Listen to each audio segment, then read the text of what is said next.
어떻게 도와줄 나라가 한국뿐이라는 거야. 유럽 모든 국가에서 절대 불가능하다고 거절한 일을 한국은 단 3일 만에 해결해버렸습니다. 미국에서도 믿을 수 없다며 허탈해했는데요. 정작 이 일로 한미 관계가 완전 뒤바뀌어 버렸습니다. 그 사건 속으로 바로 들어가 보겠습니다. 구독과 좋아요로 응원해주세요. 안녕하세요. 저는 에밀리 벤슨입니다. 미 공군 항공시스템 기술개발부에서 15년간 대통령 전용기 에어포스원의 핵심 시스템을 담당해왔습니다. 세계에서 가장 안전하다고 자부하는 그 거대한 하늘의 요새를 책임지는 수석 기술 책임자였죠. 보잉 747을 개조한 이 특별한 항공기는 단순한 이동수단이 아니었어요. 하늘을 나는 백악관이자 대통령의 생명을 지키는 최후의 보루였거든요. 그날은 평범한 화요일 오후였습니다. 대통령이 G7 정상회의 참석차 유럽으로 향하던 중이었어요. 저는 펜타곤 지하 3층에 있는 항공관제센터에서 실시간 비행 데이터를 모니터링하고 있었습니다. 모든 시스템이 정상 작동하고 있었거든요.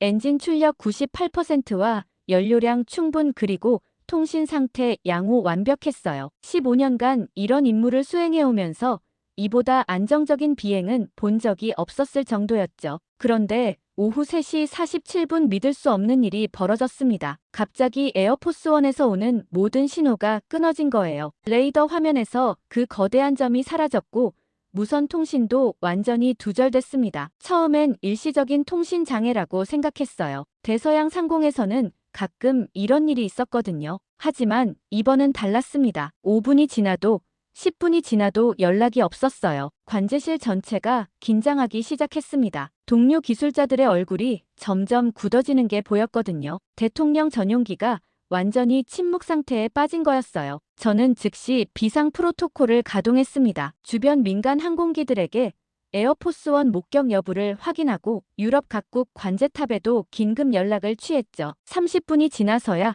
첫 번째 단서를 얻었습니다. 독일 상공을 비행하던 루프트한자 여객기 조종사가 거대한 항공기가 비상 착륙하는 모습을 목격했다고 보고해온 거예요. 위치는 독일 남부 뮌헨 근처의 작은 군사공항이었습니다. 심장이 멎는 줄 알았어요. 15년간 이런 상황을 한 번도 겪어본 적이 없었거든요. 저는 즉시 독일 당국과 연락을 취했고 그들의 확인 결과는 충격적이었습니다. 에어포스원이 정말로 비상 착륙했다는 거였죠. 기장 로버트 밀러 대령은 착륙 직후 모든 내부 시스템이 고장났다고 보고했습니다. 전력과 냉각 그리고 통신 시스템이 모두 먹통이 된 상태였다고 했어요. 더 심각한 건 기장의 다음 보고였습니다. 기내 어디선가 연기가 발생하기 시작했다는 거였거든요. 다행히 대통령과 수행원들은 모두 무사했지만 에어포스원은 완전히 무력화된 상태였습니다. 세계에서 가장 안전하다는 그 전용기가 하늘에서 갑자기 멈춰버린 거죠. 백악관은 즉시 비상회의를 소집했고 저는 긴급히 독일로 출발 명령을 받았습니다. 현장에서 직접 상황을 파악해야 했거든요. 비행기 안에서도 계속 생각했어요. 도대체 무슨 일이 일어난 건지 이해할 수 없었습니다. 에어포스원에는 3중, 4중 안전장치가 있는데 어떻게 모든 시스템이 동시에 고장날 수 있었을까요? 제가 직접 점검했던 시스템들이었는데 말이에요. 독일에 도착하는 순간부터 심상치 않은 분위기가 느껴졌어요. 람슈타인 공군기지 전체가 비상경계 상태였거든요. 활주로 곳곳에 무장한 경비병들이 배치되어 있었고 헬기들이 계속 뜨고 내렸습니다. 그런데 정작 에어포스원은 활주로 끝에 유령선처럼 조용히 서 있을 뿐이었어요. 평소라면 기체 곳곳에서 나오는 희미한 불빛들이 보여야 하는데 완전히 깜깜했습니다. 기지 사령관 제임스 톰슨 준장이 달려와 저를 맞았는데 그의 얼굴이 창백했어요. 30년 공군 경력의 베테랑이 이렇게 당황하는 모습은 처음 봤습니다. 톰슨 준장은 떨리는 목소리로 상황을 설명했는데 대통령과 수행원들은 안전하게 대피했지만 에어포스원 자체는 완전히 죽은 상태라고 했어요. 현장으로 가면서 제일 먼저 느낀 건 소리의 부재였습니다. 평소 에어포스원 주변은 냉각팬과 전력 시스템 그리고 통신 장비들이 내는 낮은 윙윙거림으로 가득했거든요. 그런데 지금은 정말 무덤같이 조용했어요. 마치 거대한 기계가 숨을 멈춘 것 같았습니다. 기장 로버트 밀러 대령을 만났을 때 그의 손이 미세하게 떨리고 있는 걸 봤어요. 25년간 대통령 전용기를 조종해온 철갑 같은 군인이 이렇게 동요하다니 믿기 어려웠습니다. 밀러 대령이 말하길 비행 중 갑자기 계기판 하나가 깜빡이기 시작했다고 했어요. 그 다음엔 2개, 3개로 시작하다가 점점 더 많은 시스템이 하나씩 불이 꺼져갔다는 거였어요. 그러면서 조종석 뒤쪽에서 타는 냄새가 나기 시작했다고 하더라고요. 전기 타는 냄새가 아니라 뭔가 플라스틱이 녹는 듯한 역겨운 냄새였다고 했어요. 그때부터 기내 온도가 급격히 올라가면서 연기가 새어나오기 시작했다는 겁니다. 참담한 마음으로 기체 안으로 들어가는 순간 전율이 일었어요. 평소 웅장하게 울리던 환기 시스템 소리도 희미한 전자음도 아무것도 들리지 않았거든요. 손전등 불빛만이 암흑 속을 비췄습니다. 대통령 집무실을 지나 통신실로 향했는데 모든 장비가 완전히 침묵 상태였어요. 주 전력실에 도착했을 때 저는 정말 숨이 막혔습니다. 15년간 이런 시스템들을 다뤄왔지만 이런 참사는 본 적이 없었어요. 메인 전력 모듈 여러 개가 말 그대로 녹아서 뒤틀어져 있었거든요. 마치 거대한 용광로에 들어갔다 나온 것처럼 회로 기판들이 변형되어 있었습니다. 특수팀 리더 마크 데이비스 중령과 함께 손상 범위를 조사하기 시작했는데 갈수록 절망적이었어요. 단순히 전력 시스템만 고장난 게 아니었거든요. 통신 장비와 항법 시스템 심지어 기내 환경 제어 시스템까지 연쇄적으로 망가져 있었어요. 데이비스 중령도 25년 군 경력 동안 이런 사례는 처음이라며 고개를 저었습니다. 그런데 정말 기괴했던 건 손상 패턴이었어요. 어떤 장비는 완전히 녹아내렸는데 바로 30cm 옆에 있는 비슷한 장비는 멀쩡했거든요. 마치 누군가 정확히 골라서 파괴한 것 같았습니다. 논리적으로 도저히 설명이 안 되는 상황이었어요. 밤늦게까지 임시 조명을 설치하고 정밀 점검을 했지만 갈수록 암담했습니다. 교체해야 할 핵심 부품들이 수십 개였고 이런 특수 군사 모듈들은 오직 미국 본토 특수시설에서만 제조되는 것들이었거든요. 최소 18일은 걸릴 상황이었습니다. 상황 파악이 끝나자마자 본격적인 손상 진단에 들어갔습니다. 워싱턴에서 급파된 최고 기술 전문가들과 백악관 보안팀까지 합류해서 에어포스원을 완전히 해부하기 시작했어요. 저는 15년간 이 시스템들을 손바닥 보듯 알고 있다고 자부했는데 막상 이런 대규모 손상을 마주하니 당황스러웠습니다. 우선 메인 파워 유닛부터 해체해보자고 제안하고 막 유닛을 뜯었습니다. 그런데 저는 충격을 받을 수밖에 없었어요. 내부 회로가 완전히 용해되어 있었거든요. 단순한 과부하가 아니라 마치 극한의 고온에 노출된 것 같았습니다. 온도계로 측정해보니 일반적인 전기 화재로는 절대 나올 수 없는 수준이었어요. 뭔가 다른 요인이 작용했다는 걸 직감했습니다. 게다가 모듈을 살펴보니 회로 기판의 특정 부분만 선택적으로 손상되어 있었거든요. 마치 누군가 정확히 그 부분만 골라서 파괴한 것 같았습니다. 이런 패턴은 일반적인 전기적 고장으로는 설명이 안 되는 거였어요. 너무 이상했죠. 워싱턴에서 온 전문가들도 똑같은 반응이었습니다. 항공전자 전문가 로버트 체이스 박사는 30년 경력 동안 이런 손상은 본 적이 없다고 했어요. 특히 냉각 시스템의 손상 패턴이 이해할 수 없다는 거였습니다. 냉각액이 완전히 증발해버렸는데 배관은 멀쩡했거든요. 백악관 보안팀장 마이클 로스는 더욱 심각한 가능성을 제기했어요. 외부 공격의 가능성을 배제할 수 없다는 거였습니다. 특히 전자기파 무기나 사이버 공격일 가능성이 높다고 했어요. 하지만 그렇다면 왜 이렇게 선택적으로 손상되었는지에 대해서는 설명이 어려웠습니다. 그리고 이 부분에 대해선 보안팀에서 더 자세히 알아보기로 했죠. 그런데 문제는 따로 있었어요. 핵심적인 MK7 통합 제어 모듈이 완전히 파괴된 거였습니다. 이 모듈은 에어포스원의 모든 중요 시스템을 통제하는 두뇌 같은 존재였어요. 전력 배분부터 통신과 항법 심지어 기내 환경까지 모든 걸 관리하는 초정밀 장비였거든요. 이 모듈의 교체가 얼마나 까다로운지 아는 사람은 저를 포함해 몇 명 안 됐어요. 군사기밀 최고 등급의 부품이라 제조사조차 제한되어 있었거든요. 오직 록히드 마틴의 특수시설에서만 만들어지는 거였고 주문부터 납품까지 최소 3주는 걸렸습니다. 더 큰 문제는 이 모듈 없이는 에어포스원이 절대 비행할 수 없다는 거였어요. 다른 부품들은 어떻게든 임시 방편이라도 있었는데 이건 대체제가 없었습니다. 설령 다른 모든 시스템을 고쳐도 이 모듈이 없으면 그냥 거대한 철덩어리일 뿐이었거든요. 펜타곤과 긴급 화상회의를 했을 때 분위기는 정말 무겁했어요. 국방장관 제임스 매티스도 직접 참석했는데 그의 표정이 심각했습니다. 최소 18일은 걸린다는 제 보고를 듣고 난 후 한동안 침묵이 흘렀어요. 대통령이 독일에 18일이나 머물 수는 없는 노릇이었거든요. 그래서 급하게 다른 대안을 모색하기 시작했습니다. 유럽 사령관 스카파로티 대장이 주도해서 유럽 내 동맹국들에게 긴급 지원을 요청했어요. 영국과 프랑스 그리고 독일 또 이탈리아 등 주요 나토 회원국들에게 에어포스1 수리 지원이 가능한지 의견을 구하기로 했죠. 하지만 결과는 실망스러웠어요. 영국 항공우주산업체들은 미군 특수장비에 대한 기술 자료가 없어서 불가능하다고 했습니다. 프랑스의 에어버스도 마찬가지였고요. 독일 정부는 협조 의사는 있다고 했지만 실제 기술적 지원은 어렵다는 입장이었어요.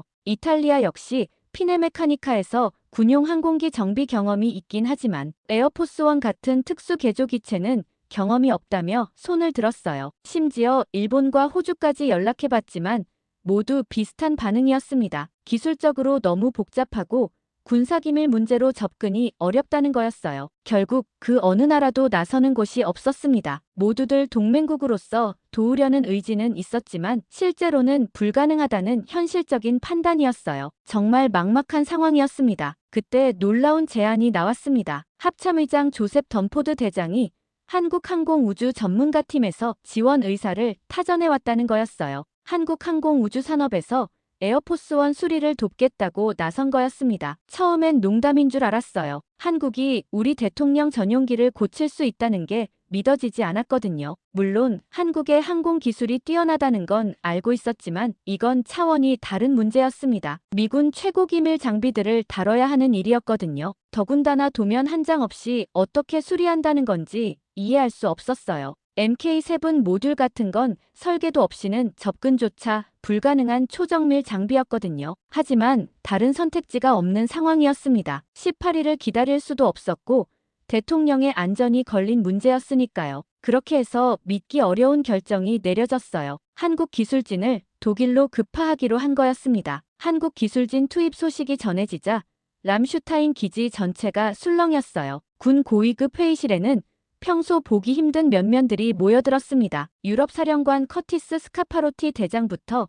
공군 작전사령관까지 난리가 났어요. 가장 먼저 반대 목소리를 낸 건 보안팀장 마이클 로스였어요. 그는 에어포스1에 탑재된 기밀 장비들의 보안 등급을 하나씩 나열하며 외국 기술자들의 접근이 얼마나 위험한지 강조했습니다. 특히 MK7 통합 제어 모듈은 나토 기밀 최고 등급이라 한국이 동맹국이라 해도 함부로 공개할 수 없다는 입장이었어요. 공군 정비사령관 존 앨런 중장도 회의적이었습니다. 그는 25년간 항공기 정비 분야에서 일해왔는데 도면 없이 이런 복잡한 시스템을 수리한다는 건 불가능하다고 단언했어요. 특히 에어포스1은 일반 항공기와 완전히 다른 특수 개조 기체라 한국 기술자들이 아무리 뛰어나도 접근조차 어려울 거라고 했습니다. 하지만 상황이 절박했어요. 이미 G7 정상회의 일정이 완전히 꼬였고 다음 주에는 아시아 순방이 예정되어 있었어요. 더 이상 늦어진다면 외교적으로도 정치적으로도 감당할 수 없는 상황이었습니다. 더 큰 문제는 언론이었어요. 이미 CNN과 BBC에서 대통령 전용기에 의문이 있다는 소식을 보도하기 시작했거든요. 백악관에서는 일시적인 기술적 문제라고 발표했지만 시간이 길어질수록 온갖 추측들이 난무할 게 뻔했습니다. 미국의 위신에도 큰 타격이었어요. 그때 합참의장 덤포드 대장이 결정적인 정보를 공개했어요. 한국항공우주산업에서 지원을 제안한 팀이 단순한 정비팀이 아니라는 거였습니다. 항공전자 전문가와 원자력 냉각 시스템 전문가, 심지어 군용통신 장비 전문가까지 포함된 특수팀이라고 했어요. 특히 팀장으로 지명된 김태준이라는 사람의 이력이 놀라웠습니다. 한국항공우주산업에서 20년간 일하면서 KF-21 전투기 개발에도 참여했던 베테랑이었어요. 더구나 미군 장비와의 호환성 작업 경험도 풍부했다고 했습니다. 모두 그 말에 긍정적인 반응을 보이자 정보사령관이 강하게 소리를 높였어요. 에어포스1의 내부 구조나 장비 사양이 외부에 노출되면 국가 안보에 치명적일 수 있다는 거였어요. 특히 통신 암호화 시스템이나 전자전 장비 정보는 절대 유출되어선 안 된다고 강조했습니다. 저는 즉시 한국팀을 완전한 감시 하에서 작업시키고 기밀 구역에는 접근하지 못하게 제한하면 된다고 얘기했습니다. 순수하게 전력 시스템과 냉각 시스템만 담당하게 하고 나머지는 미군 기술자들이 처리하자는 절충안이었어요. 그러면서 한국 측에서 보내온 작업 계획서를 보여줬어요. 거기엔 손상 부위별 접근 방법부터 예상 소요 시간까지 구체적으로 나와 있었는데 특히 도면 없이도 시스템 분석이 가능하다는 그들만의 노하우에 대한 설명이 있었습니다. 사실 처음 계획서를 받을 때만 해도 솔직히 반신반의했어요. 아무리 뛰어난 기술자라도 설계도 없이 에어포스1을 고친다는 게 현실적으로 가능한 일인지 의문이었거든요. 하지만 다른 선택지가 없었습니다. 록히드 마틴에서 부품이 올 때까지 기다릴 수도 없었고요. 결국 조건부 승인이 내려졌어요. 24시간 감시와 기밀구역 접근 금지 그리고 모든 작업 과정 기록이라는 전제하에 한국 기술진의 도움을 받기로 한 거였습니다. 하지만 회의실 분위기는 여전히 무거웠어요. 과연 이 결정이 옳은 건지 아무도 확신하지 못했거든요. 한국 기술진이 도착한 건 그 다음날 새벽이었어요. 군용 수송기에서 내린 3명의 모습은 제가 상상했던 것과 많이 달랐습니다. 근육질의 터프한 기술자들을 기대했는데 실제로는 평범해 보이는 중년 남성들이었거든요. 특히 팀장 김태주는 마치 동네 아저씨 같은 인상이었어요. 하지만 그들이 장비를 내리는 모습을 보면서 뭔가 다르다는 걸 느꼈습니다. 모든 동작이 정확하고 체계적이더라고요. 게다가 가져온 도구들도 특이했어요. 최신식 장비가 아니라 오래되어 보이지만 정성스럽게 관리된 수공구들이 대부분이었습니다. 김태주는 보안이든 뭐 능력이든 걱정되는 건 이해한다면서 필요하다면 모든 작업 과정을 녹화해도 상관없다고 했습니다. 기밀 부분은 절대 건드리지 않겠다는 약속도 했어요. 오직 전력 시스템과 냉각 시스템 복구에만 집중하겠다는 거였습니다. 하지만 여전히 의구심은 많았습니다. 특히 젊은 장교들 사이에서는 한국이 우리 기술을 훔치려는 것 아니냐는 의혹까지 제기됐어요. 최근 몇 년간 한국의 항공 기술이 급성장한 것도 어떻게 보면 미국 기술을 벤치마킹한 결과 아니냐는 시각이었습니다. 김태준이 온 이후 회의실 분위기는 점점 험악해졌어요. 일부 참모들은 아예 한국팀을 돌려보내자고 주장했습니다. 차라리 18일을 기다리는 게 낫다는 거였어요. 미국의 자존심을 생각하면 외국 기술자의 도움을 받는다는 것 자체가 굴욕적이라는 의견도 나왔습니다. 하지만 매 시간이 지날 때마다 대통령실에선 압박하는 연락이 왔고 언론의 관심도 뜨거워졌습니다. 결국 제가 최종 결정을 내려야 했어요. 모든 책임을 지겠다는 조건 하에 한국팀에게 기회를 줬죠. 그런데 한국팀의 첫 점검이 시작되자마자 저는 정말 어이가 없었어요. 김태준이 가장 먼저 한 일이 신발을 벗고 에어포스1 내부로 들어가는 거였거든요. 그리고는 바닥에 귀를 대고 뭔가를 듣기 시작했습니다. 마치 의사가 환자 진찰하듯이 기체 곳곳에 청진기 같은 도구를 대고 다녔어요. 더 황당한 건 냄새를 맡는 거였습니다. 손상된 전력 모듈 근처에서 코를 킁킁거리면서 뭔가 메모하더라고요. 15년간 최첨단 계측 장비로 진단해온 저에게는 정말 충격적인 모습이었어요. 이런 원시적인 방법으로 복잡한 항공 전자 시스템을 파악할 수 있다는 게 믿어지지 않았거든요. 저는 김태준에게 도대체 뭘 하는 거냐고 따졌어요. 그런데 그의 대답이 더욱 가관이었습니다. 기계가 아픈 곳을 말해준다는 거예요. 열이 나는 부위와 진동이 이상한 곳 그리고 냄새가 다른 곳을 찾고 있다고 했습니다. 정말 농담 같았어요. 항공전자 전문가 로버트 체이스 박사는 아예 비웃었습니다. 혹시나 했더니 엉터리라며 21세기에 이런 무속 같은 진단법이 통할 거라고 생각하냐고 했어요. 에어포스1은 수백억 달러짜리 첨단 기술의 집합체인데 손과 코로 고칠 수 있다는 게 말이 되냐는 거였습니다. 하지만 김태준은 전혀 개의치 않는 것 같았어요. 오히려 우리더러 귀를 기울여 보라고 했습니다. 정상적인 전력 시스템에서 나는 소리와 고장난 시스템의 소리가 다르다는 거예요. 진동 패턴도 다르고 열 분포도 다르다고 했습니다. 정말 황당했어요. 더 기가 막힌 건 그들이 가져온 도구들이었어요. 최신 디지털 계측기 대신 오래된 아날로그 멀티미터와 기계식 진동계만 사용했거든요. 심지어 손전등도 LED가 아닌 구식 백열등이었어요. 21세기 기술자라고 하기엔 너무 구식이었습니다. 김태준의 팀원 중 하나인 박민수는 더욱 기괴했어요. 손상된 회로 기판을 들고는 냄새를 맡더니 어떤 성분이 과열되었는지 안다고 했습니다. 태운 구리 냄새와 플라스틱 냄새를 구분할 수 있다는 거예요. 정말 말도 안 되는 소리였어요. 저는 정말 화가 났어요. 이런 식으로 시간만 낭비하다가 정말 돌이킬 수 없는 상황이 올 수도 있었거든요. 차라리 록히드 마틴에서 부품이 올 때까지 기다리는 게 나을 것 같았습니다. 최소한 확실한 방법이니까요. 하지만 김태준은 계속 작업을 이어갔어요. 마치 기계와 대화하는 것처럼 여기저기 만져보고 들어보면서 뭔가를 파악하려 했습니다. 때로는 눈을 감고 손끝으로만 만져보기도 했어요. 정말 마술사 같았습니다. 가장 짜증났던 건 그들의 자신감이었어요. 아무런 설계도도 없이 이런 복잡한 시스템을 이해할 수 있다고 확신하는 모습이었거든요. 김태준은 3일이면 문제점을 모두 파악할 수 있다고 했어요. 그리고 일주일이면 수리를 완료할 수 있다고 장담했습니다. 정말 어이없었어요. 미국 최고 기술진도 18일은 걸린다고 했는데 도면도 없이 일주일이면 끝낸다는 게 말이 되냐는 거죠. 하지만 어쩔 수 없이 지켜볼 수밖에 없었어요. 이미 결정이 내려진 상황이었거든요. 둘째 날 새벽부터 한국팀의 본격적인 해체 작업이 시작됐어요. 김태준이 가장 먼저 한 일은 손상된 메인 전력 모듈을 완전히 분해하는 거였습니다. 그런데 그 방식이 정말 독특했어요. 일반적으로는 매뉴얼에 따라 순서대로 분해하는데 김태준은 마치 퍼즐을 맞추듯 이곳저곳을 만져보면서 어느 부분부터 해체할지 결정하더라고요. 더 놀라운 건 분해 속도였어요. 저희가 보통 2시간은 걸리는 모듈 해체를 30분 만에 끝내는 거였습니다. 그것도 아무런 손상 없이 말이에요. 마치 그 모듈의 구조를 이미 다 알고 있는 것처럼 정확한 지점을 집어내면서 분해해 나갔어요. 박민수의 회로 추적 작업은 더욱 신기했습니다. 복잡하게 얽힌 전선들 사이에서 손상된 부분을 찾아내는 모습이 정말 예술 같았어요.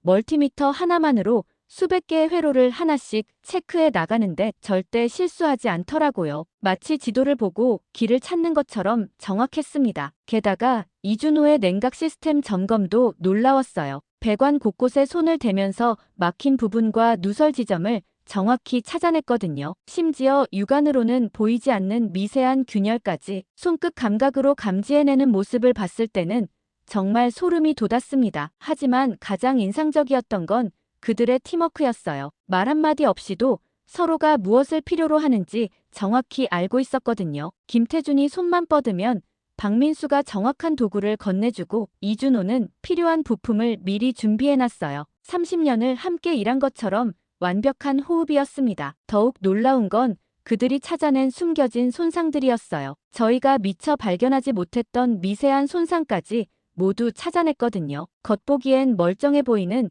케이블 내부의 단선과 정상 작동하는 것처럼 보이는 센서의 오차까지 모든 걸 파악했습니다. 이젠 그들에게 전적으로 맡길 수밖에 없다는 생각이 들었습니다. 그러자 김태준이 MK7 통합 제어 모듈을 완전히 분해하기 시작했어요. 이 모듈은 군사기밀 최고 등급이라 미국 기술자들도 함부로 건드릴 수 없는 부품이죠. 그 모습에 보안팀장 로스가 즉시 제지하려 했지만 저는 허용했어요. 한국 기술자들을 신뢰하기 시작했거든요. 그런데 김태준의 분해 방식이 정말 특이했어요. 일반적인 공구 대신 의료용 핀셋 같은 정밀 도구를 사용해서 하나씩 조심스럽게 분리해 나갔습니다. 마치 고고학자가 유물을 발굴하는 것처럼 세심하고 정교했어요. 분해 과정에서 김태준이 중얼거리는 소리가 들렸어요. 한국말이라 정확히는 모르겠지만 뭔가 납득하는 듯한 어조였습니다. 나중에 통역을 통해 알았는데 과열 지점과 손상 패턴을 보고 정확한 고장 원인을 파악했다는 거였어요. 저녁이 되어서야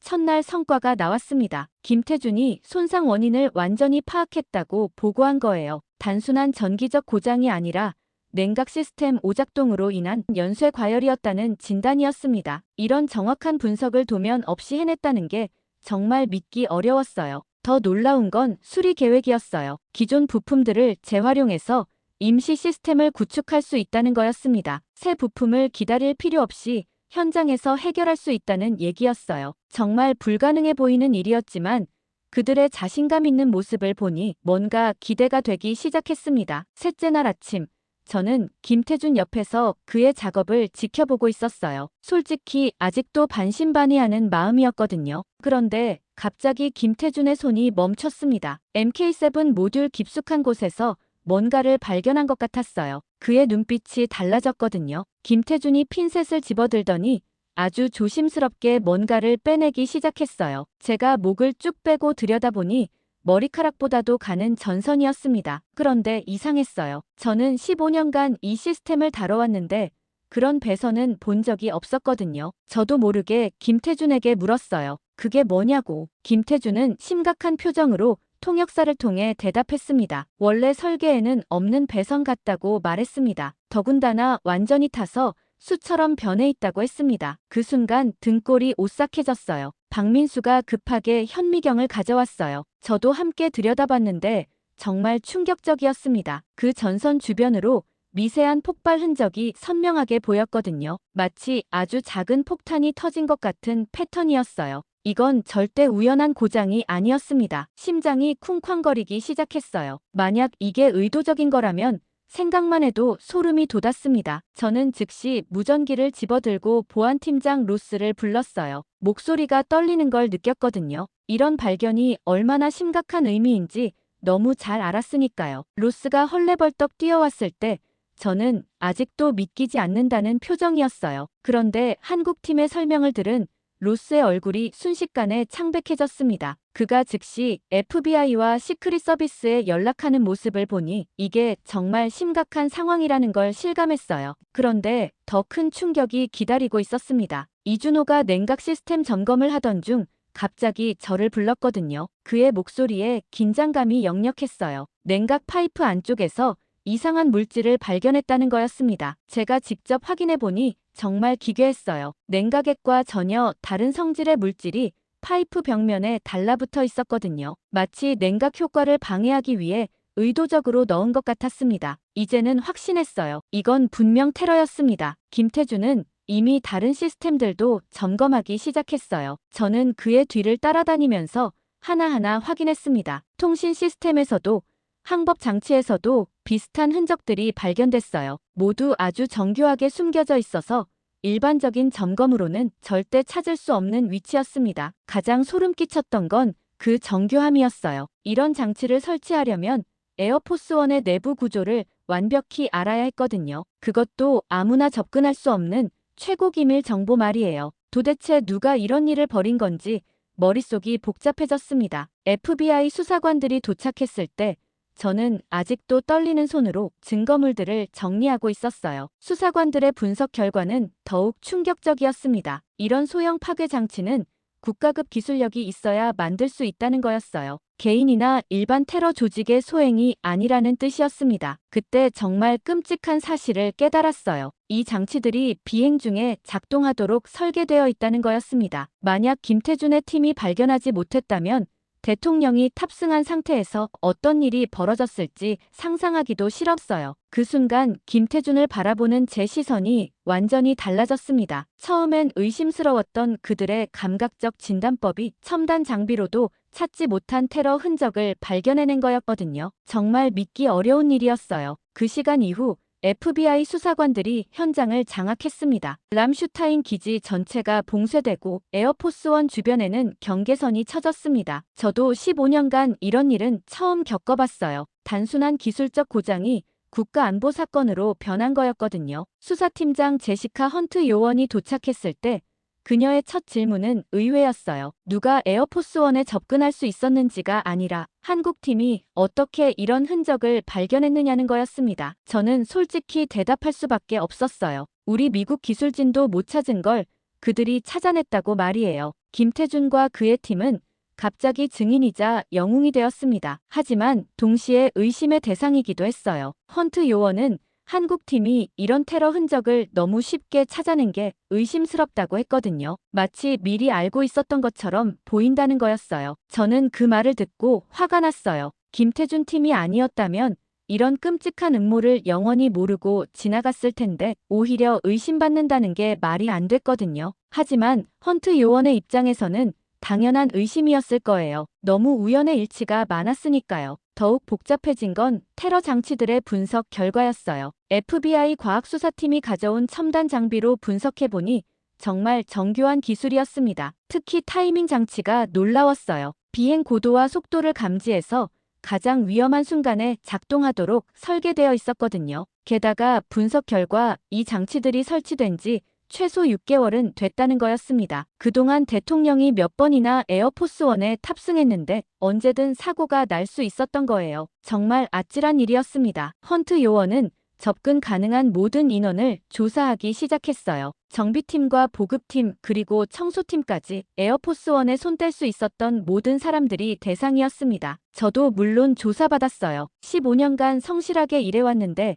갑자기 용의자 취급받으니 기분이 이상했거든요. 더 심각한 건 내부자 소행일 가능성이었어요. 이런 정교한 테러를 하려면 에어포스원의 내부 구조를 완벽히 알아야 했거든요. 그런 정보에 접근할 수 있는 사람은 제한되어 있었습니다. 결국 우리 중 누군가가 배신자라는 뜻이었어요. 김태준은 여전히 자신의 일에 집중하고 있었어요. 테러 장치들을 모두 제거한 후 본격적인 수리 작업을 계속하고 있었습니다. 하지만 이제는 FBI 요원들이 모든 작업을 감시하고 있었어요. 그의 모든 동작이 기록되고 있었거든요. 테러 발견 이후 이틀째 되는 날, 정말 예상치 못한 일이 벌어졌어요. 김태준이 갑자기 제게 와서 이상한 부탁을 했거든요. 에어포스원 경납고 바닥을 자세히 살펴보고 싶다는 거였습니다. 처음엔 무슨 소리인지 이해가 안 갔어요. 김태준은 통역사를 통해 설명했어요. 테러 장치를 설치하려면 상당한 시간이 필요했을 텐데 그 흔적이 어딘가 남아있을 거라는 거였습니다. 특히 바닥에 떨어진 작은 부품이나 도구 자국 같은 걸 찾을 수 있을 거라고 했어요. 정말 황당한 소리 같았습니다. 하지만 FBI 헌트 요원이 의외로 관심을 보였어요. 과학수사팀도 아직 경납고 바닥까지는 세밀하게 조사하지 않았다는 거였거든요. 그래서 김태준과 함께 경납고 전체를 뒤지기 시작했습니다. 마치 보물찾기 하는 기분이었어요. 김태준의 관찰력은 정말 놀라웠어요. 경납고 바닥 곳곳을 기어다니면서 육안으로는 보이지 않는 작은 것들을 찾아냈거든요. 먼지 속에 섞인 금속 가루, 특이한 모양의 긁힌 자국, 심지어 바닥에 떨어진 머리카락 한 올까지 놓치지 않았어요. 가장 결정적인 발견은 에어포스원 아래쪽에서 나왔어요. 김태준이 손전등을 비추면서 바닥을 자세히 들여다보더니 갑자기 흥분하기 시작했습니다. 아주 작은 나사 하나를 발견한 거였어요. 그런데 그 나사가 에어포스원에 사용되는 표준 부품이 아니었거든요. FBI 과학수사팀이 급하게 달려와서 그 나사를 분석했어요. 결과는 충격적이었습니다. 동유럽산 특수 합금으로 만들어진 나사였거든요. 미군에서는 절대 사용하지 않는 재질이었어요. 이건 범인의 신원을 추적할 수 있는 중요한 단서였습니다. 헌트 요원이 점점 김태준을 다른 시선으로 보기 시작했어요. 처음엔 의심스러워했는데 이제는 오히려 의존하고 있었거든요. 김태준의 관찰력이 첨단 과학수사 장비보다 더 정확하다는 걸 인정하기 시작한 거예요. 그런데 정말 소름 끼치는 발견이 또 있었어요. 김태준이 경납고 CCTV 사각지대를 정확히 파악해낸 거였습니다. 범인이 어떤 경로로 접근했는지까지 추측해냈어요. 마치 그 범인의 머릿속을 들여다보는 것 같았거든요. FBI 팀이 김태준의 추측을 바탕으로 CCTV 영상을 다시 분석하기 시작했어요. 지난 6개월간의 모든 영상을 샅샅이 뒤져봤습니다. 그러다가 정말 결정적인 순간을 포착했어요. 3개월 전 새벽 2시경 수상한 인물이 경납고에 접근하는 모습이었거든요. 그 인물은 정비팀 유니폼을 입고 있었지만 뭔가 이상했어요. 걸음걸이나 행동이 평소 정비팀과 달랐거든요. 더 중요한 건 그가 들고 있던 도구 가방이었어요. 일반 정비 도구와는 다른 특수 장비들이 보였거든요. 헌트 요원이 흥분하기 시작했어요. 드디어 범인의 실체를 잡을 수 있는 단서를 찾은 것 같았습니다. 하지만 그 인물의 얼굴은 모자와 마스크로 가려져 있어서 신원 확인이 어려웠어요. 그래도 체형이나 행동 패턴으로는 추적이 가능할 것 같았습니다. 그 와중에도 김태준은 여전히 에어포스원의 수리에도 집중하고 있었어요. 그렇게 CCTV 영상 분석이 본격화된 지 이틀째 드디어 결정적인 단서가 나왔어요. FBI 영상 분석팀이 그 수상한 인물의 걸음걸이를 정밀 분석한 결과 특이한 패턴을 발견한 거였습니다. 왼쪽 다리를 살짝 절뚝거리는 모습이 포착됐거든요. 이건 신원 확인의 중요한 단서가 될 수 있었어요. 헌트 요원이 즉시 람슈타인 기지 내 모든 인원의 의료 기록을 조회하기 시작했어요. 다리 부상 병력이 있는 사람들을 전부 찾아내는 거였습니다. 금방 해결될 거라 생각했지만 아니었어요. 생각보다 많은 사람들이 해당됐거든요. 군인들은 훈련 중 부상이 잦으니까 당연한 일이었죠. 그런데 김태준이 또 다른 관점을 제시했어요. 단순히 다리 부상자를 찾는 게 아니라 그 걸음걸이의 특성을 더 자세히 분석해 보자는 거였습니다. 김태준은 의외로 사람의 행동 패턴 관찰에도 뛰어났어요. 30년간 기계를 다루면서 미세한 변화를 감지하는 능력이 사람에게도 적용되는 것 같았거든요. 김태준과 함께 CCTV 영상을 다시 돌려보면서 저도 점점 그 인물의 특징을 파악하기 시작했어요. 걸음걸이뿐만 아니라 어깨의 기울기, 고개를 돌리는 습관, 심지어 도구를 다루는 방식까지 모든 게 독특했거든요. 마치 그 사람만의 고유한 서명 같았어요. 가장 결정적이었던 건 그 인물이 도구 가방을 여는 방식이었어요. 일반적으로는 지퍼를 양손으로 잡아당기는데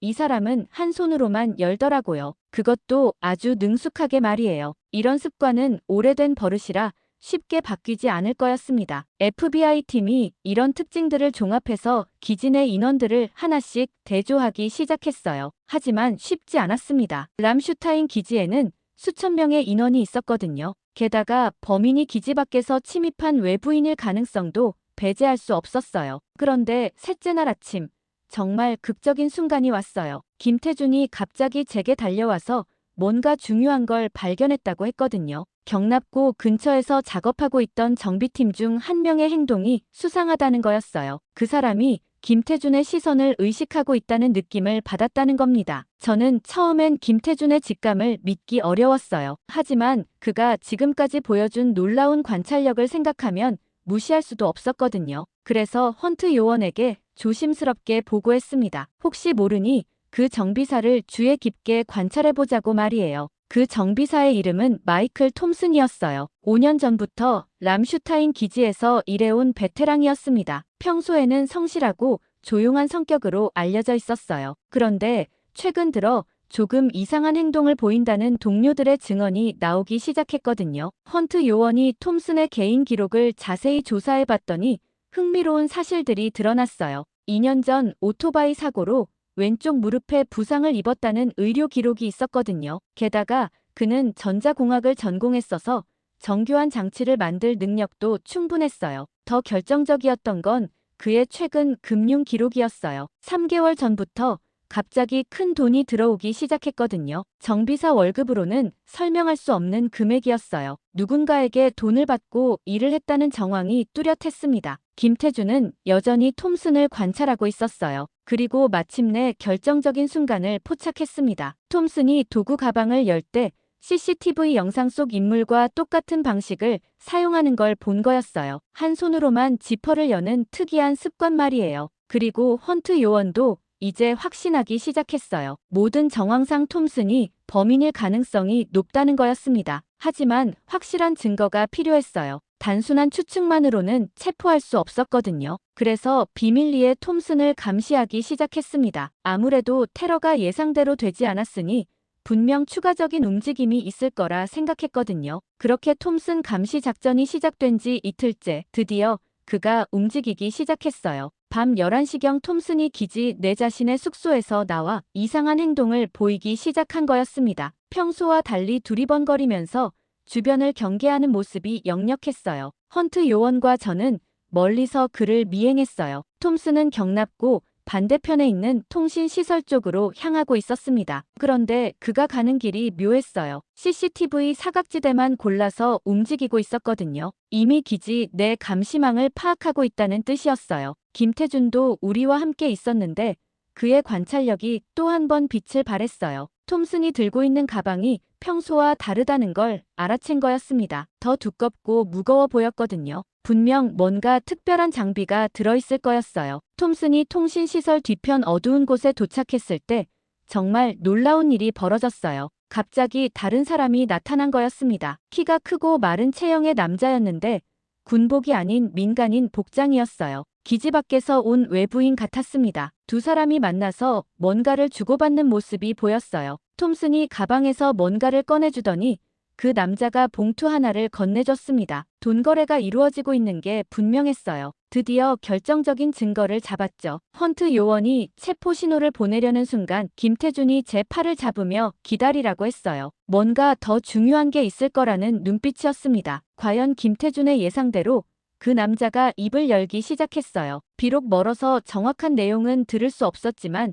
뭔가 중요한 얘기를 하고 있었습니다. 그런데 갑자기 상황이 급변했어요. 그 남자가 무언가를 눈치챈 듯 주변을 둘러보기 시작한 거였습니다. 우리가 들킬 위험이 있었어요. 헌트 요원이 더 이상 기다릴 수 없다고 판단하고 체포 작전을 개시했습니다. FBI 요원들이 사방에서 나타나면서 두 사람을 포위했어요. 톰슨은 완전히 당황한 표정이었지만 그 남자는 의외로 침착했습니다. 마치 이런 상황을 예상하고 있었던 것처럼 보였거든요. 뭔가 석연치 않은 느낌이었어요. 체포 과정에서 정말 충격적인 사실이 드러났어요. 그 남자가 동유럽 출신의 전직 정보 요원이라는 거였습니다. 이름은 블라디미르 노박이었는데 여러 나라에서 산업 스파이 활동을 해온 전문가였어요. 이제야 이 사건의 규모가 얼마나 큰지 실감났습니다. 톰슨의 가방을 뒤져보니 더욱 놀라운 것들이 나왔어요. 에어포스원의 상세한 설계 도면과 보안 시스템 정보가 들어있었거든요. 이런 기밀 자료를 어떻게 입수했는지 상상도 안 됐어요. 내부에 또 다른 협력자가 있다는 뜻일 수도 있었습니다. 그렇게 노박의 신문이 시작됐고 더욱 충격적인 진실이 밝혀졌어요. 이번 테러가 단순한 테러가 아니라 어떤 국가의 지시를 받은 작전이라는 거였습니다. 대통령을 직접 암살하려는 게 아니라 미국의 위신을 떨어뜨리려는 목적이었다고 했어요. 그들은 에어포스원이 고장나서 대통령이 다른 나라에 발목 잡히는 상황을 만들어서 미국의 국제적 영향력을 약화시키려 했다는 거였습니다. 정말 치밀하고 악독한 계획이었어요. 하지만 한국이 금세 문제를 해결하러 왔으니 계획이 틀어졌던 거죠. 그런데 톰슨은 완전히 무너져 버렸어요. 자신이 거대한 음모의 일부였다는 걸 뒤늦게 깨달은 거였습니다. 처음엔 단순히 돈벌이라고 생각했는데 이렇게 심각한 일이 될 줄 몰랐다고 했어요. 하지만 이미 돌이킬 수 없는 상황이었습니다. 범인들을 체포한 후에도 사건은 완전히 끝나지 않았어요. 헌트 요원이 가장 걱정하는 건 또 다른 내부 협력자가 있을 가능성이었거든요. 톰슨 혼자서는 그런 상세한 기밀 정보를 입수할 수 없었으니까요. 누군가 더 높은 보안 등급을 가진 사람이 도왔을 거였어요. 김태준은 여전히 에어포스원 수리에 집중하고 있었지만 저는 그의 표정에서 뭔가 다른 걸 읽을 수 있었어요. 마치 아직 풀리지 않은 의문이 남아있다는 듯한 모습이었거든요. 그가 무엇을 생각하고 있는지 궁금했지만 바쁜 와중에 물어볼 기회는 없었어요. 그런데 이틀 후 정말 놀라운 일이 벌어졌어요. 김태준이 갑자기 제게 와서 이상한 질문을 했거든요. 지난 6개월간 에어포스원 정비 일정을 누가 관리했냐는 거였습니다. 왜 갑자기 그런 걸 묻는지 이해가 안 됐어요. 김태준의 설명을 들어보니 그럴듯했어요. 테러 장치를 설치하려면 정확한 정비 일정을 알아야 했다는 거였습니다. 언제 경납고가 비는지, 어느 시스템을 점검하는지 미리 파악해야 들키지 않고 작업할 수 있었거든요. 저는 즉시 정비 일정 관리 담당자를 확인해 봤어요. 그런데 충격적인 사실을 발견했습니다. 정비 일정을 총괄 관리하는 사람이 바로 제 직속 상관인 잭 라이언 대령이었거든요. 15년간 함께 일해온 사람이었는데 설마 그가 배신자일 리는 없었어요. 하지만 김태준은 더 구체적인 의문을 제기했어요. 라이언 대령이 최근 들어 행동 패턴이 바뀌었는지 확인해 보라는 거였습니다. 평소와 다른 습관이나 새로운 관심사가 생겼는지 말이에요. 저는 처음엔 말도 안 된다고 생각했지만 한번 생각해 보기로 했어요. 곰곰 생각해 보니 정말 이상한 점들이 있었어요. 라이언 대령이 최근 몇 달간 유독 에어포스원 정비 현장에 자주 나타났거든요. 평소에는 사무실에서 서류 작업만 하던 사람이 갑자기 현장에 관심을 보이기 시작한 거였어요. 더 의심스러운 건 그의 질문들이었어요. 특정 시스템의 구조나 보안 절차에 대해 자세히 물어보곤 했거든요. 당시에는 단순히 업무에 열정적이라고 생각했는데 지금 돌이켜보니 뭔가 다른 목적이 있었던 것 같았어요. 김태준과 함께 라이언 대령의 최근 행적을 조사해보기 시작했어요. 물론 헌트 요원에게는 말할 수 없었습니다. 확실한 증거 없이 15년 동안 함께 일한 상관을 의심한다고 할 수는 없었으니까요. 그런데 정말 결정적인 순간이 왔어요. 김태준이 라이언 대령의 사무실 근처에서 작업하던 중 이상한 걸 발견한 거였습니다. 대령의 컴퓨터 화면에 에어포스원 설계도가 떠 있었는데 평소 업무와는 전혀 관련 없는 부분이었어요. 더 놀라운 건 그 설계도에 표시된 부분들이었어요. 바로 테러 장치가 설치됐던 위치들과 정확히 일치했거든요. 이건 우연일 수가 없었어요. 라이언 대령이 톰슨에게 정확한 위치 정보를 제공했다는 확실한 증거였습니다. 김태준과 저는 서로 눈을 마주쳤어요. 이제 더 이상 의심할 여지가 없었거든요. 하지만 어떻게 접근해야 할지 막막했어요. 라이언 대령은 저보다 높은 계급이었고 기지 내에서 상당한 영향력을 가진 사람이었거든요. 이해하기 어려웠어요. 도대체 왜 이런 일을 벌인 건지 궁금했죠. 그리고 헌트 요원에게 이 사실을 알려야만 했습니다. 라이언 대령과의 대면을 준비하면서 제 마음은 정말 복잡했어요. 15년 동안 아버지 같았던 사람을 배신자로 고발해야 한다는 게 믿기지 않았거든요. 김태준은 제 심정을 이해하는 듯 조용히 옆에서 지켜봐 주었습니다. 헌트 요원에게 상황을 보고한 후 우리가 먼저 접촉해보고 싶다고 얘기했어요. 라이언 대령을 바로 체포하는 대신 그가 자백하도록 유도해보기로 한 거였습니다. 헌트 요원은 저희 계획을 수락했습니다. 혹시 더 큰 배후가 있을 수 있으니까 모든 정보를 얻어내는 게 중요하다고 생각했거든요. 그날 오후 저는 평소처럼 라이언 대령에게 업무 보고를 하러 갔어요. 하지만 이번엔 김태준도 함께였습니다. 에어포스원 수리 진행 상황을 설명한다는 명목이었거든요. 대령의 반응을 지켜보려고 했어요. 라이언 대령은 처음엔 평소와 다름없어 보였어요. 하지만 김태준이 테러 장치 발견 과정을 자세히 설명하기 시작하자 그의 표정이 미묘하게 변하기 시작했습니다. 특히 장치들의 정확한 위치를 언급할 때 눈빛이 흔들렸어요. 가장 결정적인 순간은 김태준이 내부 협력자의 존재를 언급했을 때였어요. 누군가 상세한 기밀 정보를 제공했을 거라고 하자 라이언 대령의 손이 살짝 떨리는 걸 봤거든요. 이제 확신했죠. 정말 그가 배신자였던 거예요. 그때 김태준의 말 한마디 한마디가 라이언 대령을 압박했습니다. 직접적으로 추궁하는 대신 테러가 얼마나 정교했는지 내부 정보 없이는 불가능한 일이었다고 계속 강조했거든요. 그 말 한마디 한마디에 라이언 대령이 점점 불안해하는 모습이 역력했어요. 자꾸 시계를 보면서 안절부절 못하더라고요. 그러다가 갑자기 입을 열었습니다. 모든 게 끝났다는 듯이 체념한 표정으로 말이에요. 대령의 고백은 정말 충격적이었어요. 그가 도박 중독에 빠져서 거액의 빚을 졌다는 거였습니다. 그러다가 노박이라는 남자의 접근을 받았고 돈에 눈이 멀어서 기밀 정보를 넘겨줬다고 했어요. 처음엔 단순한 정보 판매라고 생각했다고 했습니다. 하지만 상황이 점점 심각해졌다는 거였어요. 노박이 더 구체적인 정보를 요구하기 시작했고 급기야 테러 계획까지 알려줬다고 했습니다. 그때서야 일이 얼마나 심각한지 깨달았지만 이미 돌이킬 수 없는 상황이었다고 했어요. 그러면서 라이언 대령이 갑자기 책상 서랍에서 뭔가를 꺼냈습니다. 혹시 무기인가 싶어서 긴장했는데 그게 아니었어요. 노박과 주고받은 모든 메시지와 거래 내역이 담긴 USB였거든요. 대령은 떨리는 손으로 그 USB를 제게 건네주면서 모든 걸 고백했어요. 자신이 얼마나 큰 실수를 했는지, 그리고 그 때문에 대통령과 국가가 위험에 처했다는 걸 뒤늦게 깨달았다고 했습니다. 정말 비참한 모습이었어요. 김태준이 조용히 제 어깨에 손을 얹었어요.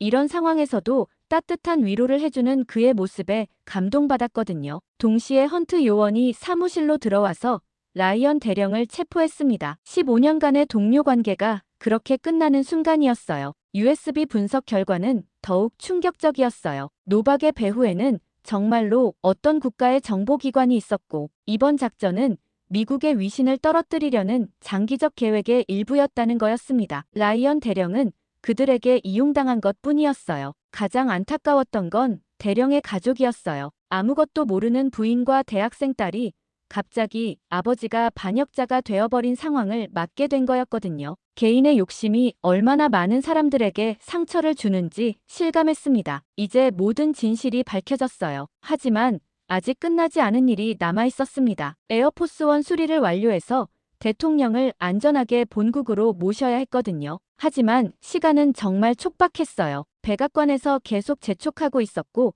대통령의 독일 체류도 한계에 달하고 있었거든요. 테러 때문에 시간이 많이 지체되었지만 김태준은 3일 안에 모든 걸 끝내겠다고 장담합니다. 처음이라면 믿기 어려웠겠지만 이젠 그의 실력을 온전히 믿었죠. 저는 그의 가까이에서 그를 지켜보았습니다. 첫날은 손상된 메인 파워 유닛을 완전히 분해한 후 멀쩡한 부품들만 골라내더라고요. 그러더니 다른 시스템에서 가져온 부품들과 조합해서 전혀 새로운 구조를 만들어냈어요. 그런데 회로 재설계 작업을 할 땐 좀 이상했어요. 원래 설계대로 하지 않더라고요. 제가 의아해서 물어봤더니 더 효율적이고 안전한 방향이라고 설명했습니다. 마치 에어포스원을 업그레이드하는 것 같았어요. 이런 건 매뉴얼에는 절대 나와 있지 않은 방법이었습니다. 그런데 둘째 날 통합 제어 시스템 연결 과정에서 갑자기 모든 전력이 차단되었습니다. 순간 모든 사람들이 당황했어요. 혹시 또 다른 문제가 생긴 건 아닌가 싶었거든요. 하지만 김태준은 오히려 만족스러운 표정이었어요. 알고 보니 그게 정상적인 과정이었어요. 새로운 시스템이 기존 시스템과 동기화되면서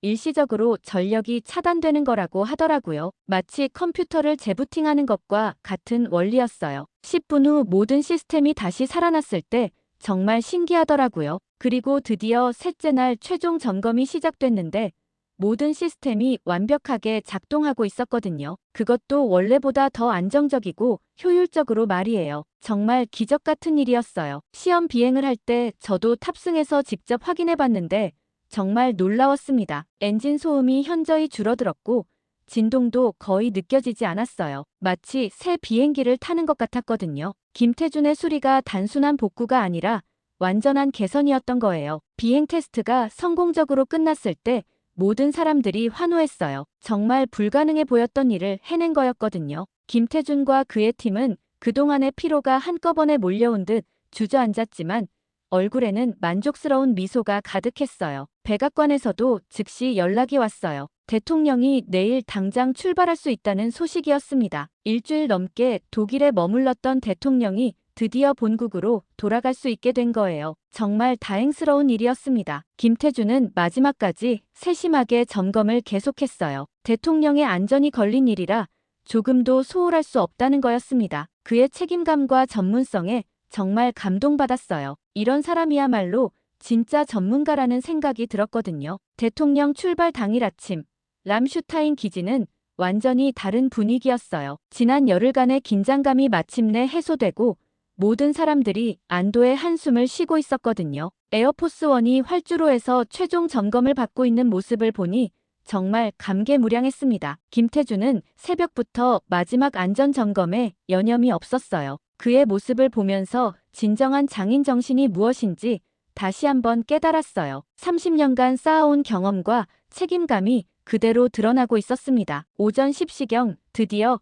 대통령 일행이 도착했어요. 대통령은 생각보다 편안한 모습이었습니다. 독일에서의 일정을 무사히 마치고 이제 집으로 돌아간다는 안도감이 역력했어요. 하지만 시크릿 서비스 요원들은 여전히 긴장한 상태였거든요. 아직도 만에 하나의 상황을 대비하고 있었습니다. 그런데 대통령이 에어포스원에 탑승하기 전 정말 뜻밖의 일이 벌어졌어요. 김태준과 그의 팀을 직접 만나고 싶다고 했죠. 보통은 보안상 이유로 외부 인력과 접촉을 피하는데 이번엔 예외였어요. 대통령이 직접 감사 인사를 전하고 싶다고 했죠. 김태준은 처음엔 당황스러워했어요. 갑작스럽게 대통령을 만나게 될 줄 몰랐거든요. 하지만 곧 평소의 침착함을 되찾고 정중하게 인사했습니다. 대통령이 악수를 청하자 김태준의 손이 약간 떨리는 걸 봤어요. 대통령과의 대화는 생각보다 길었어요. 대통령이 김태준의 수리 방법에 대해 자세히 물어봤거든요.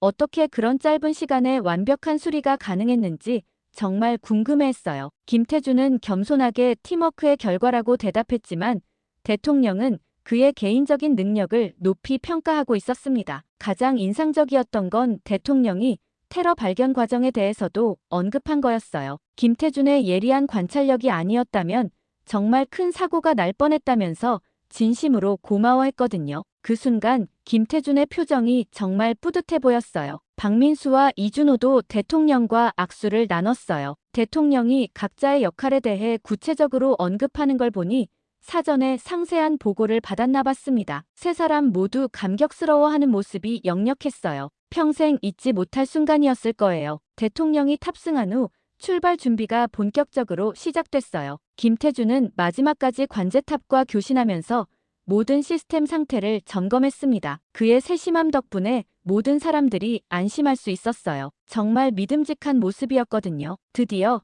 이륙 시간이 다가왔어요. 에어포스원이 활주로를 향해 이동하는 모습을 보니 가슴이 뜨거워졌습니다. 지난 열흘간의 모든 고생이 이 순간을 위한 거였거든요. 김태준도 긴장한 표정으로 이륙 과정을 지켜보고 있었어요. 이륙하는 순간 정말 완벽했어요. 엔진 소리도 깨끗했고 상승 각도도 안정적이었습니다. 김태준의 수리가 얼마나 훌륭했는지 확실히 알 수 있었어요. 에어포스원이 구름 위로 사라질 때까지 모든 사람들이 손을 흔들며 배웅했습니다. 관제탑에서 연락이 왔어요. 모든 시스템이 정상 작동하고 있다는 소식이었습니다. 대통령도 비행 상태에 만족하고 있다고 했어요. 김태준의 얼굴에 드디어 안도의 미소가 번졌습니다. 정말 모든 게 성공적으로 끝났죠. 하지만 동시에 아쉬움도 밀려왔어요. 이제 김태준과 그의 팀과도 헤어져야 할 시간이 다가오고 있었거든요. 짧은 시간이었지만 정말 많은 걸 배웠고 감동받았어요. 과연 언제 다시 만날 수 있을까 하는 생각이 들었습니다. 김태준이 저에게 와서 마지막 인사를 했어요. 함께 일할 수 있어서 영광이었다면서 진심 어린 감사를 표했습니다. 저도 정말 고마웠다고 대답했지만 뭔가 더 많은 말을 하고 싶었어요. 하지만 그 순간의 감동은 말로 다 표현할 수 없었습니다.